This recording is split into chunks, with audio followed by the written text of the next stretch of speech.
आऊज़ु बिल्लाहि मिनश शैतानिर रजीम बिस्मिल्लाहिर रहमानिर रहीम।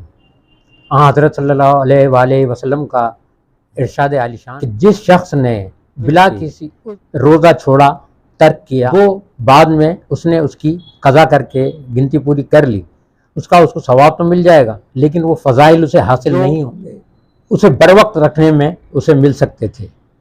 हज़रत सल्लल्लाहु अलैहि वसल्लम की इस हदीस से ये साबित होता है कि रोज़े की अहमियत और अफादियत किस कदर है अगर उसको वक्त पर रखा। अल्लाह से दुआ है कि हमें माह रमज़ान के तमाम रोज़े रखने की तौफ़ीक हो और इसके तमाम फ़ज़ाइल समेटने की भी तौफ़ीक हो। आमीन सुम्मा आमीन या रब्बुल आलमीन। नाज़रीन अस्सलाम वालेकुम, मैं हूँ याकूब रशीद, प्रोग्राम एहसास रमज़ान करीम के साथ आपकी खिदमत में। आज मैं आपकी मुलाकात एक ऐसी शख्सियत से करवा रहा हूँ, हम जहद सलाहियतों की मालिक हैं, एक खातून, इकनॉमिक्स में सिंध यूनिवर्सिटी से मास्टर्स किया उन्होंने। अलावा अजीम सोशल एक्टिविस्ट हैं, पॉलिटिकल सरगर्मियों से भी उनका जुज़वी ताल्लुक़ रहा माजी में। और आप शहर में जहाँ कोई इवेंट होता है, कोई समाजी वाक़या होता है, कोई मुज़ाहरा होता है, कोई पाकिस्तान का दिन हो या ख़वातीन की रैली हो या अफ्तार पार्टी का एहतमाम हो अवामी, हर जगह वो सरगर्म और फ़ाल नज़र आएंगी। मेरी मुराद है आज की शख्सियत जावेद साहिबा से। अस्सलाम वालेकुम सभी जावेद साहिबा। वालेकुम सलाम। कैसी हैं आप? मैं ठीक हूँ, शुक्र है। एहसास के प्लेटफॉर्म कैसा महसूस कर रही हैं, क्या एहसास हो रहा है? I can't describe my words in my feelings. और बहुत अच्छा मुझे लग रहा है यहाँ पर आकर, और एक खूबसूरत सी एक फीलिंग्स आ रही हैं कि मैं इस रमज़ान ट्रांसमिशन का हिस्सा हूँ। और मैं आपको शुक्रिया कहना चाहूँगी कि आपने मुझे इस प्लेटफॉर्म पे बुलाया और कुछ कहने का मौका दिया। जी, गोके ये चूँकि रमज़ान ट्रांसमिशन के ताल्लुक से है ये प्रोग्राम, तो इसमें हमारा पहला सवाल जो है इसी से रिलेटेड होता है कि आप ये बताएं कि आपने अपनी ज़िंदगी का जो है जो 4 दहाइयाँ या 3 दहाइयाँ गुजार ली हैं, उसमें अगर मैं कोई मुखालता है मुझे दहाइयों का तो आपको उसको क्लेरिफाई कर दीजिएगा। आपने उम्र का जितना भी हिस्सा गुजारा उसमें यकीनी तौर पे बचपन लड़कपन का ज़माना गुजारा, अहद शबाब का ज़माना, इसमें 12 माह रमज़ान की बहारें आपने देखी, तो उसके हवाले से अपने तजर्बा मैं ये आपसे कहना चाहूँगी कि मैंने अपना करियर एज ए यूथ है, ठीक है, और गुज़िश्ता तकरीबन 4 और एज ए स्टूडेंट मैंने काम शुरू किया था, और तकरीबन मेरी 17-18 ईयर्स उस वक्त एज थी, ठीक है। और आपको पता है कि इस सोसाइटी एक फैमिली बैकग्राउंड वाला बंदा या फिर एक लड़की, उसका निकलना इतना आसान नहीं है, क्योंकि ये मर्दों का मुआशरा है और इसमें इतनी आसानी से ना तो स्पेस दिया जाता है फीमेल्स को, और अगर वो आ भी जाती हैं अपनी मदद आपके तहत तो उनको स्टेबल होने में थोड़ा टाइम। मैं आपको इंटरफेयर थोड़ा सा वो कर रहा हूँ, मर्दों का मुआशरा, लेकिन फिर ये क्यों कहा जाता है कि लेडीज फर्स्ट? देखें, ये लेडीज फर्स्ट इसलिए तो लेडीज नहीं कहा, वरना अगर मैं यहाँ पर वो बात नहीं करना चाहूंगी किसी, नहीं कोई कंट्रोवर्सी नहीं, लेकिन करना चाहूंगी। देखे ना, चाहे मेल्स हैं या फीमेल्स, जब तक वो मुत्तहिद होकर किसी एक प्लेटफॉर्म पे काम, तो आप उसको बेहतर तरीके से सर अंजाम दे ही नहीं सकते। गाड़ी के 2 पहियों की तरह होते हैं, ठीक है ना। आप किसी भी, चाहे आप वो एजुकेशन है या कोई जो है वो या पॉलिटिक्स है या सोशल एक्टिविटीज हैं, आप देखेंगे कि मर्द और औरतें साथ काम कर रहे हैं, बिलाशुबा काम करें। लेकिन उसमें होता है क्या है कि न्यू टैलेंट को इतना ज्यादा दिया जाता है। तो मुझे एज ए स्टूडेंट काम शुरू किया अपना, और मुझे तकरीबन 4 साल हुए काम करते हुए। कोई बहुत लंबा चौड़ा 4 इयर्स के अंदर मैंने जो है वो एक्टिविटीज भी शुरू की, मोटिवेशनल स्पीकिंग शुरू की, और फिर जो है अब अपनी talent of Pakistan youth foundation जो है वो मैंने अपनी वर्किंग शुरू की हुई है, जिसके ऊपर ना सिर्फ मैं हैदराबाद लेवल पे, हैदराबाद भी मैंने कई एक्टिविटीज की हैं। और मैंने इस पर जो है वो जब कोविड-19 का दौर था, बस वो हमें भी ले आया कोविड-19। अच्छा, कोविड-19 का मतलब ये कि एक एहसान है उसके, बिल्कुल अच्छे काम हो गए, क्योंकि हम जी हाँ बिल्कुल काम करने के लिए तो कोविड-19 से थे, और अल्लाह ने बड़ा उस पे जो है ये कह लें कि बड़ा करम किया है। 19 के बाद मुझे फ्लड में काम करने का मौका, और ना सिर्फ फ्लड के अंदर बल्कि फ्लड के बाद अब तक हम लोग जो है वो डिफरेंट तरीके से, इवन के हैदराबाद कराची के बाद में लाहौर और इस्लामाबाद तक गई हूँ, और गोल्ड मेडलिस्ट हूँ मैं। ये भी आपको बताना चाहूंगी, हीरो ऑफ पाकिस्तान का अवार्ड मैंने विन किया। इसके अलावा मुतअद्दिद अवार्ड्स में विन कर चुकी हूँ, और मैं जो है वो एज ए यूथ एक्टिविस्ट काम कर रही हूँ। एक बात जो है रह गई तृष्णा, मैं रोजे के हवाले से मैं पूछना चाहता था कि रोजे के हवाले से आपका क्या जो है तजर्बा है या फायदा है? रोजे के हवाले से कहना चाहूंगी कि बीइंग ए मुस्लिम आप जाहिर सी बात है कि जब आप ग्रो करते हैं आहिस्ता आहिस्ता, तो आपकी फैमिली में आपके पेरेंट्स, आपके बहन भाई सब रोजा रखते हैं, क्योंकि हम एक मुसलमान फैमिली से बिलोंग करते हैं। तो माशाल्लाह मैं भी पूरे रोजे रखती हूँ, और मुझे बहुत अच्छा लगता है कि रोजा ना सिर्फ आपको रूहानी तौर पर मजबूत करता है, बल्कि आपको बताता है कि what is wrong and what is right, और कहाँ पर आपको खुद को बाउंड करना है और किन ख्वाहिशात से आपको रुकना है। तो जब कभी भी ये महीना आता है हमारे घरों में, जैसे कि एहतमाम होता है, बड़ा अच्छा एक एहतमाम होता है, और उसी तरह से तकरीबन 4 साल से अल्लाह ने मुझे ये आदत दी, क्योंकि मैं नहीं समझती कि हम कर सकते हैं, ये उसकी तौफीक है, जिससे जो काम लेना चाहे ले ले। तो ये तकरीबन 4 साल से मुझे अल्लाह का करम कह लें कि मैं हर साल जो है वो इन 4-5 सालों में इफ्तारी के पूरे 30 रोजे में करती हूँ। हाँ माशाल्लाह। और फिर ईद के ऊपर हम अपना कैंप लगाकर, और जो भी हमारी हैसियत है, जिस तरह से भी हम कर सकते हैं अपने दोस्तों की ताबून से, हम एक ईद कैंप अरेंज करते हैं जिसमें छोटे बच्चों को गिफ्टिंग की जाती है। ठीक। अच्छा सबिन, ये बताइएगा, इकोनॉमिक्स में एमए किया आपने जी, और उसके बाद जो है उससे कोई इस्तेफादा किया, तालीम की, मास्टर्स किया आपने? As I told you when I was a student, तो during my education I was studied my political activities, social activities, motivational speaking and different activities. मतलब मैं करती गई, इतना टाइम मुझे नहीं मिला कि मैं किसी एक जगह पे जाके फोकस करके मतलब कोई जॉब शुरू कर दूं, और मैं जॉब में इंटरेस्टेड भी नहीं हूँ। अच्छा, मेरा ये मानना है कि जब आप जॉब करते हैं तो आप एक गुलाम बन जाते हैं, क्योंकि आप एम्प्लॉय हैं ना। If you are doing job you are employ.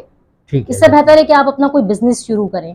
अगर आप, मैंने इकोनॉमिक्स की डिग्री ली है, तो मैं अपनी जो टैलेंट ऑफ यूथ फाउंडेशन मैंने बनाई है, मेरा इरादा है कि मैं इसको आगे चलकर कोई ऐसा इदारा बनाऊं जिससे लोगों को एम्प्लॉयमेंट मिले।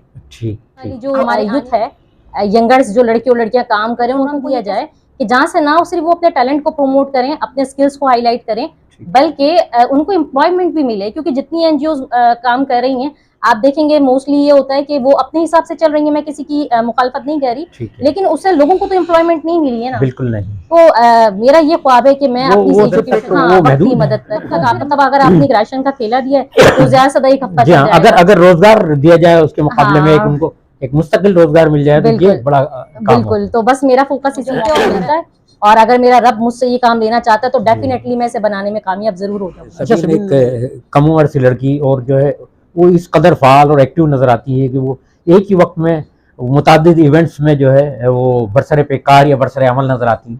ये सारी चीजें कैसे मैनेज कर रही है? बस मुझे ऐसा लगता है कि जब आप एज ए यूथ आते हैं ना, और आप में पैशन होता है काम करने का, तो ये चीजें गॉड गिफ्टेड होती है। वो पैशन आपको आगे बढ़ने में मदद देता है। आप जितना ज्यादा काम करते हैं ना, आप थकते नहीं है, आप उतना ज्यादा खुद को एनर्जेटिक महसूस करते हैं, और मुतअद्दिद आपको तजर्बे भी होते हैं इससे, और जो आपको एक्सपीरियंसेस होते हैं उससे फिर आपको डिफरेंट वेज मिलते हैं कि हमें आगे जाके कैसे काम करना है। तो मैं अपने इस पूरे प्रोसेस को, this is my learning process, तो मैं इसको बड़ा इंजॉय कर रही हूँ, और मुझे बड़ा अच्छा लग रहा है कि मैं एक नए दिन, एक नई सुबह जिस तरह से होती है, तो एक नए दिन, एक नई सुबह के बाद एक नया तजर्बा भी होता है। यहाँ अक्सर कहते हैं कि सभी सुबह होते ही जो है सूरज की तरह तुलू होती हैं और जो फैल जाती हैं, और ये उनका जो है महान इवेंट है, वहाँ पर वो जो है मुताहरिक नजर आती है। ये तो एक तरह से आपकी तारीफ है जो लोगों के नजदीक। Thank you so much. हाँ, ये बताइए कि आप जो है एक तरफ जो है होस्टिंग भी करती हुई नजर आ रही होती हैं, फिर अगर कोई फलाही तंजीम है उसके लिए भी काम करती हुई नजर आती हैं। मैंने देखा कि आप जो है सोनी धरती के अवतार के मौक़ों में भी, इवेंट्स में भी जो शरीक नजर आती हैं। तो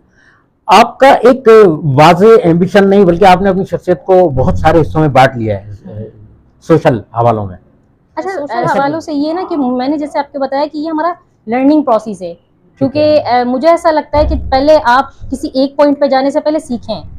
जब आप बहुत कुछ सीखते हैं ना, तो आपको डिफरेंट एक्सपीरियंसेस होते हैं, उसके बाद जाके आप तय करें कि आपको करना है क्या है, किस फील्ड में आप कामयाब हो जाएंगे। क्योंकि अब देखें ना, सम टाइम ऐसा होता है कि एक बंदा या बंदी जो भी है, अच्छा, उसमें डॉक्टर बनने की सलाहियत होती है, लेकिन पेरेंट्स उसको कहते हैं कि आप वकील बन जाए। अच्छा, आपने अपनी लाइन ऑफ डायरेक्शन का जो है तायुन कर लिया है? जी बिल्कुल। आई वांट, अच्छा, मैं एक स्टार बनना चाहती हूँ, और मुझे लगता है कि हमारे यहाँ लोग कहते हैं कि डॉक्टर बनना है, इंजीनियर बनना है, आपको एक पॉलिटिशियन बनना है, आपको which kind of star? जो ओवरऑल आपने देखा है कि एक ऐसी शख्सियत हो कि आप लोगों को अपनी शख्सियत से फायदा पहुंचाए, ना सिर्फ लोगों के लिए बेनिफिशियल हो, बल्कि वो तमाम मामलात में सोशल स्टार आप कह सकते हैं, बेनिफिशियल स्टार भी आप कह सकते हैं इसको।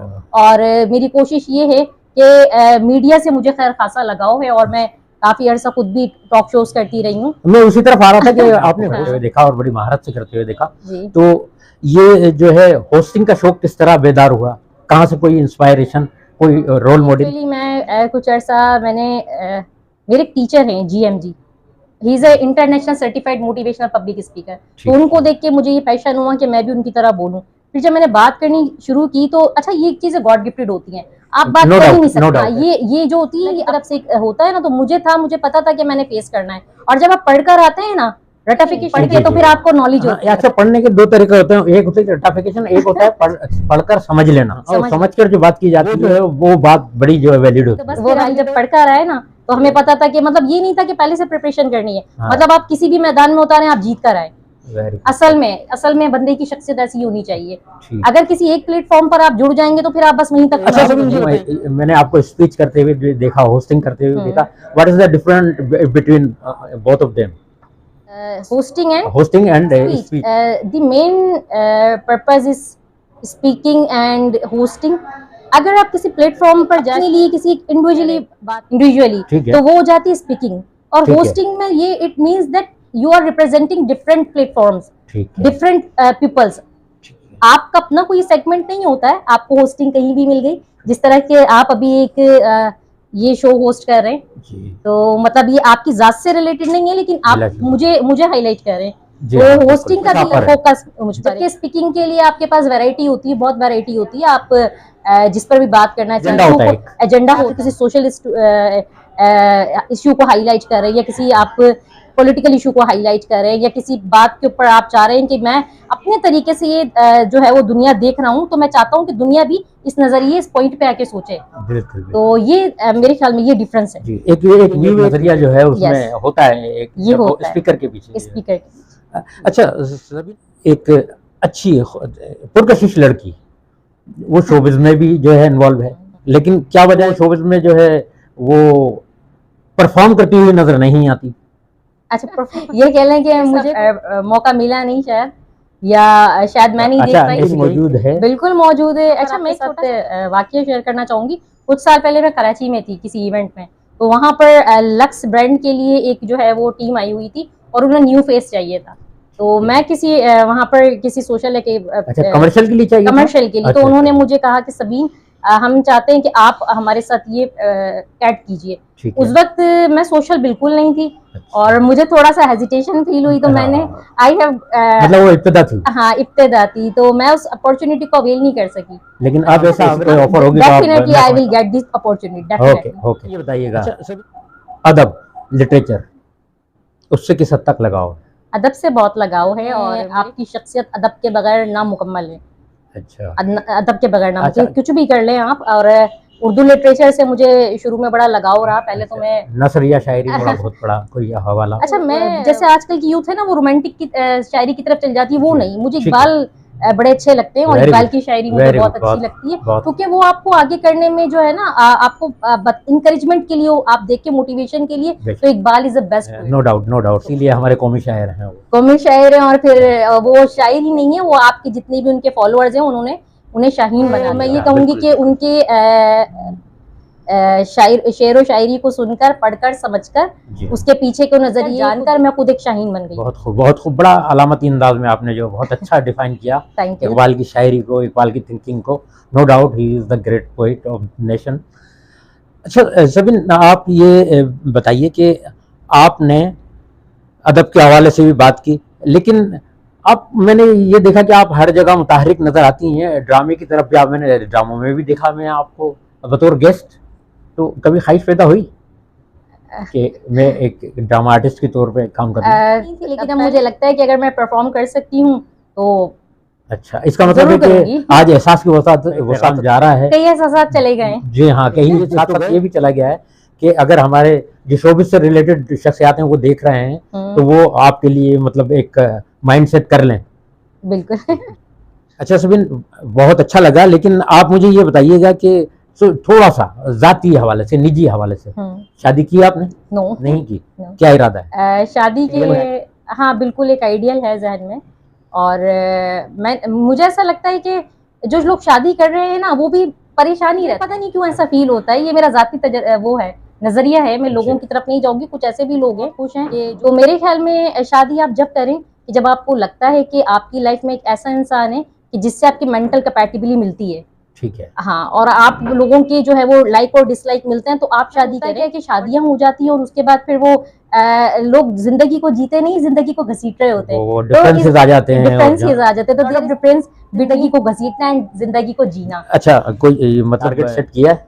हाँ, जीना चाहती हूँ। अच्छा अच्छा, कोई आइडियल?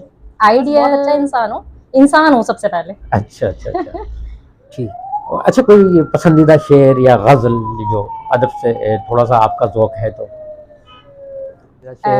शेर का तो आपको मैंने बताया कि मुझे कोई इतना ज्यादा उसमें नहीं था कि मैंने ये इकबाल मुझे बड़ा इंस्पायर करते थे, लेकिन एक शेर मैंने काफी टाइम पहले जब मेरे बाबा की डेथ हुई थी तो वो शेर मैंने कहीं से देखा था, तो उसका था कि गम से होगर हो इंसान तो मिट जाता है रंज, मुश्किलें इतनी पड़ी मुझसे हो गई, तो मैं उसको बस फेस करती हुई आ रही हूँ बहुत चीजों को, तो मुझे मतलब ये कि आपने उसे ग्रास है और उसे आगे हाँ, अगर आप आगे बढ़ना चाहते हैं तो ये मुश्किलें ही आपको समझाती हैं और आपके लिए ये मॉरल है जी, मॉरल है, तो मैंने ये सीखा है। ठीक है। अच्छा, थोड़ा सा फैमिली बैकग्राउंड बता दें। Family background basically I am from Karachi, federal B area, मेरा ताल्लुक, मैं वहीं पैदा हुई कराची में, इस वक्त रेजिडेंस हैदराबाद में है। कि मैं बाबा की जब डेथ हुई, हम छोटे यूजुअल आपको पता है कि जो छोटे बच्चे होते हैं शायद ननियाल से ज्यादा अटैचमेंट होती है, तो मेरी हैदराबाद से हैं, बाबा कराची से थे, तो फिर यहाँ शिफ्ट हो गए, यहीं सेटल हैं आप? काफी टाइम से यहीं सेटल हूँ। सबीन, बहुत अच्छी गुफ्तगू हुई आपसे, और सबसे अच्छी बात यह है कि आपने